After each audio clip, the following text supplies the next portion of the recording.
Hello everyone, welcome back to CM42 TV. Today I wanted to take some time to talk about an absolute classic that I had never seen before. I love the fact that there's still quite a few like all-time classic, either just films, standalone, sometimes franchises, sometimes TV shows that I've never seen anything from.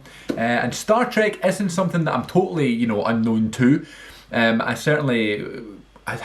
Can you call yourself a Star Trek fan if you're like off and on for a long time? Like, what do you need to do to call yourself a fan of something? Do you know what I mean? But I wanted to talk about Star Trek the Motion Picture today. I recently got this. This is the newest edition in my collection. This is Star Trek the Star Date Collection. This has 10 movies in this DVD set, as well as additional content. And I'm going to go out on a limb. I really like this artwork. I think it's quite nice. It's got the USS Enterprise. It's like 50th anniversary. It looks nice. I mean, the slipcover, it comes like this. Understood it was quite cheap as well. It was like $15.99, so I knew it wouldn't be this like perfectly, crafted box set. I knew it'd just be like one of these cases, and I was quite happy to have that. I don't mind these cases. It packs everything in there quite neatly and doesn't take up too much space. However, I will say this might win some of the worst DVD packaging I've ever seen in my life. First of all, the clip that comes along to clip the two sides of the DVD case together, non-existent. It's just this kind of weird join up thing. There you go, that's a better way to see it. It's going in focus now. There's no real clip. So you would just open it like that. Very strange. Then inside you have a booklet. So I was like, oh wow, like a booklet. I didn't expect to have any, real details and description about the special features and stuff. And then we have obviously all the discs. And I was like, alright, well I pretty much expected this. But then I noticed there's actually no way for the DVDs and the discs to be secured onto the case. So that's right. And it's not even as if this is broken. And it was like, it came broken in the mail. It was just like, there's no clip. It just came like this. So here are all your discs, just all packed together. Again, it does, doesn't take up too much space or whatever. But here we have, this is the film we're talking about today. This is Star Trek the Motion Picture. Again, no real artwork. But then it goes on to all the other ones. All the originals, all the way up to the Undiscovered Country. And then we have Star Trek Generations, we have First Contact, we have Insurrection, we have Nemesis, and then we have two bonus discs called Star Trek The Captain's Summit and Star Trek Evolutions. So, very interesting. I'm looking forward to diving into this. And this is, of course, the start of, the Star Trek movie journey that I'm going to go on here. I don't know whether I'm going to make a video about all the other ones, but, maybe I will now that I have this set. And obviously, this just goes up to the 10 of the films. I don't know, how to get my hands on maybe some of the other films from the J.J. Abrams era, which was ironically the first thing I ever saw of Star Trek. And it's funny because when I was younger, like very young, it used to be this like running joke in my family that I would like slag off Star Trek because it wasn't as good as Star Wars, right? Which is obviously daft because it's totally different. But my dad is a big Star Wars and Star Trek fan, but he'd probably prefer Star Trek over anything, which I always thought was ludicrous. I always thought Star Wars was better, and still do. I'm obviously going to have a softer spot for Star Wars. But it's just funny how the fact I always used to give Star Trek a hard time just because my dad decided that he liked it better than Star Wars. He liked it better than the thing I liked better, which is just such a, immature, kid thing to do. So for the longest time I stayed clear of Star Trek until the later ones were released. I don't know when the first one came out. I'm going to say like 2012 or something, with like Chris Pine playing Captain Kirk. And, I also just, the fact J.J. Abrams, who was a big director, who still is a big director, but I knew his name when those films came out, so I was like, alright, I'm happy to go and see Star Trek. Let's see what the big deal is all about. And then I really liked those films. Those new films ended up being, really good, and I really felt an emotional attachment to some of them. And some of the emotional moments in the later films I really liked. So from that, I was like the only thing I'd seen from Star Trek for the longest time, the kind of newer films, knowing that the heyday of Star Trek was, back in the day.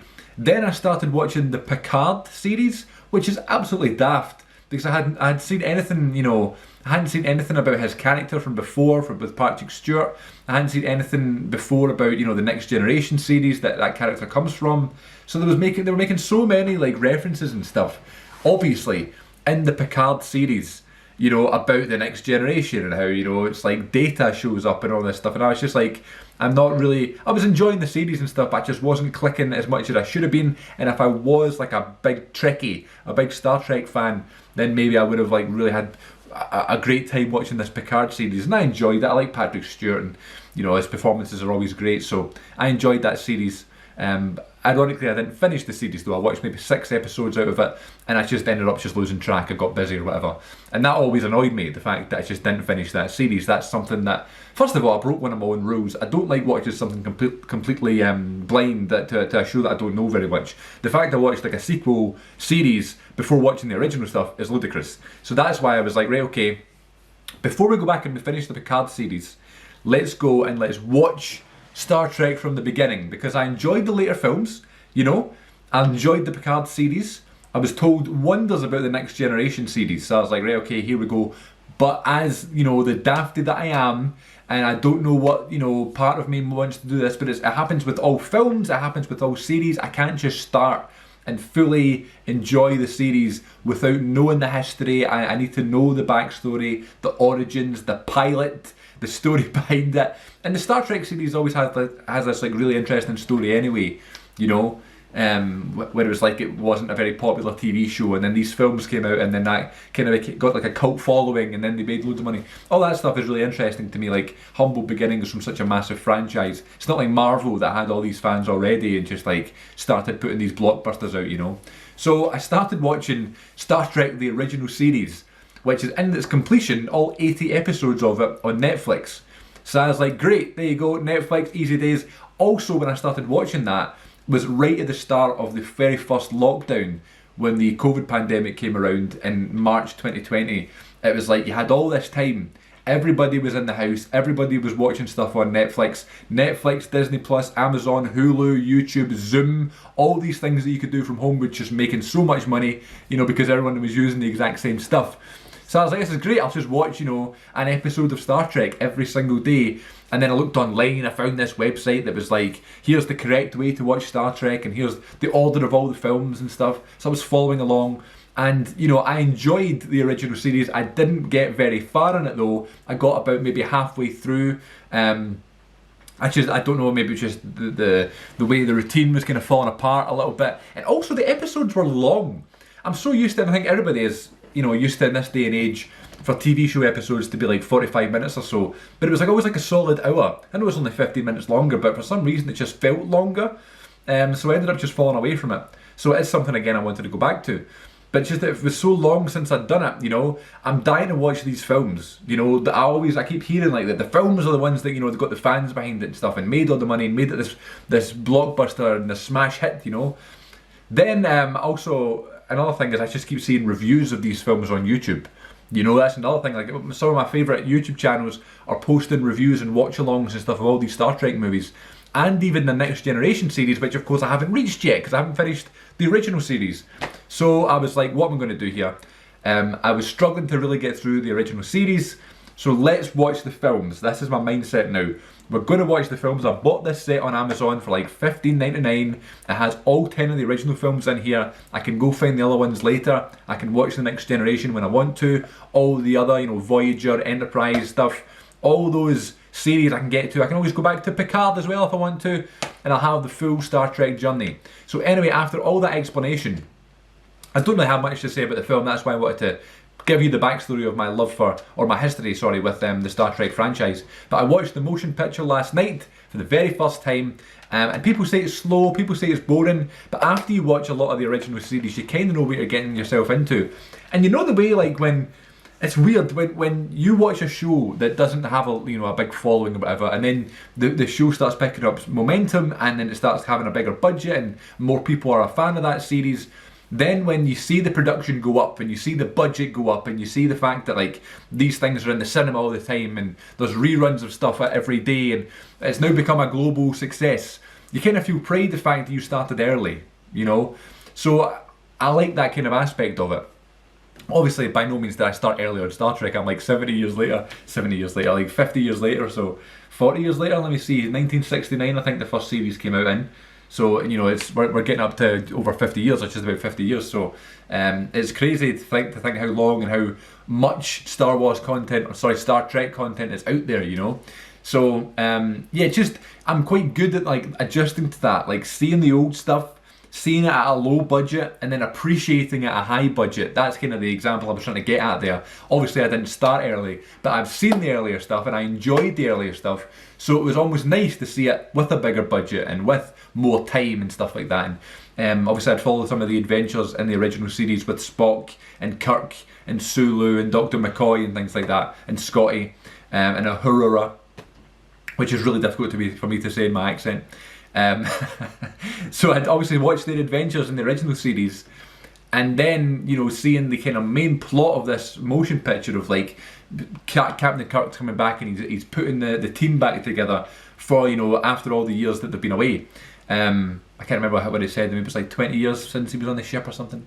But he's coming over and he's taken over and takes over from Captain Decker to, you know, bring the team back together and try and stop this alien force, V'ger, later to be revealed as, spoiler, Voyager, which I didn't even know that. I didn't expect that wee twist there, so that was kind of cool. A nice moment watching the film last night. So it was always nice, you know, because I have seen the original series, I have seen the original crew, the original cast, seeing them all coming in. They're all a bit older, you know, a bit more rugged since the last time I even watched them. Obviously when this film came out, it's 10 years after the original series started, so obviously they had aged in real life too, you know, so seeing that was really interesting. It was nice seeing the team back together. It is a little bit slow.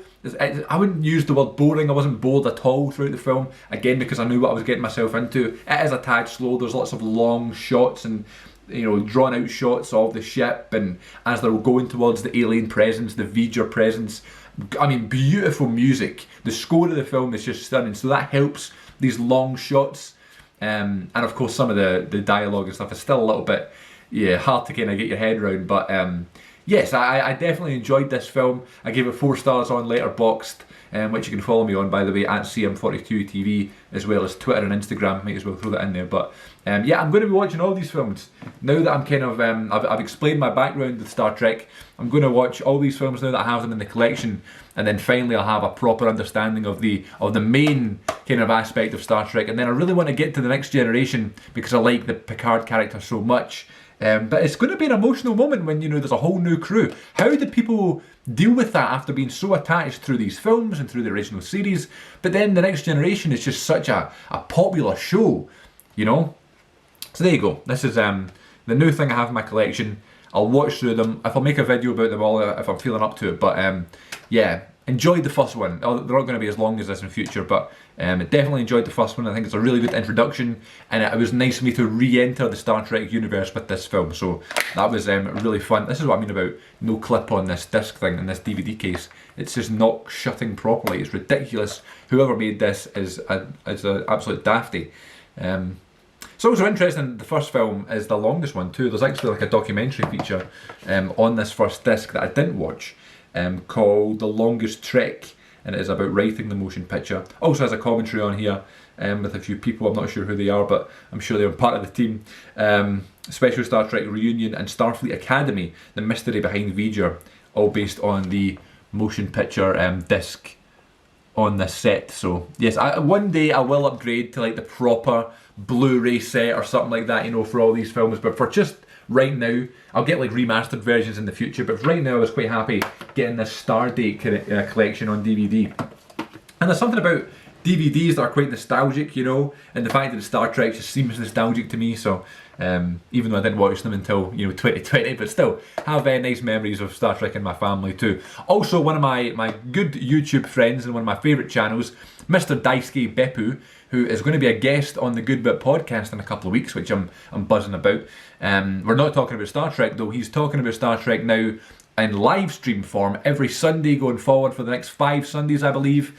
As last Sunday, he debuted this Star Trek series on a live stream Sunday, talking about the motion picture. So that was another wee incentive as well. I love Daisuke's videos. I can watch along those live streams if I, you know, watch along with these films. I've been catching up with the motion picture live stream that he did after watching this film last night, so that was always nice too. And as I say about some of my favourite channels, talking about these films, it's kind of made me want to go and finally watch them, you know. So I'm a little bit out of sorts. Maybe I should have watch the original series and then the animated series and then the films. But there's like 80 episodes, you know, of that original series that I'm just not getting to. So why not just move to the films? And hopefully, you know, one day I'll go back to the original series. But I'm hoping to really like get invested in these characters that I know I will, because I really like them and I really like the style of the show, you know. So I can imagine if this was happening now and it was like a low budget show, had a cult following, I feel like I would be a big fan of the show at the time. I would be a big supporter of that kind of mindset. So the fact we have the films here, buzzing to get to it and then finally see the whole Star Trek universe. But thanks for watching. Let me know what you think about the Star Trek motion picture and the original series and things like that, and what I should do next, if I should just continue on with the films, if I should go back to the original series or even the animated series. I'm not sure, but I'm looking forward to diving head first into the Star Trek universe. Hopefully you'll join me right here on CM42 TV.